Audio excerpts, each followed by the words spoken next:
Pagpasindi sang sigarilyo sa mga tiangge kag mga establishmento nga wala sang anti-smoking signage, ginpangsita sang Iloilo City Anti-Smoking Task Force. Mga nagkaladakpan, naglabot na sa masobra 4,000 subong nga tuig. Si Zen Kilantang nakatutok exclusive. Naglibot ang Iloilo City Anti-Smoking Task Force sa pampublikong nga lugar agud ipatuman ang City Ordinance 2017-202 ukon ang Comprehensive Anti-Smoking Ordinance. Kutob sa maaktuhan nga Nagapanigarilyo, ginkuhaan sang ID kag ginhatagan sang citation ticket.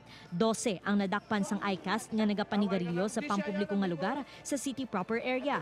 Lagi kami din sa Ortiz, sa Warp, nakadakop kami 3. With courtesy, nga diplomasiya. Ginpangsita man ng mga tiangge nga nagapasindi sang sigarilyo sa mga customer. Sa sagwa sang baligyaan ni Manong Ricky, nakita ang mga upos sang sigarilyo. Paatag sini. Kasi ang ginapatay nilang sigarilyo, di nila sa kagpatyon lang.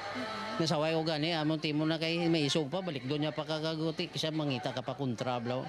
Ang mga establishmento nga wala nagpahamtang sang no smoking signage ginsaway man. Sa record sang ICAST kag PNP, naglabot na sa 4,493 ang nagkaladakpan nga naglapas sa ordinansa. Humalin sang Enero 1 tubtob Marso 31 sini nga tuig. Samtang padayon naman ang information campaign sang opisina agud maganyat ang mga tawo nga likawan ang pagpanigarilyo. Upod kay Romel Porquia, Zen Kilantang, Western Visayas.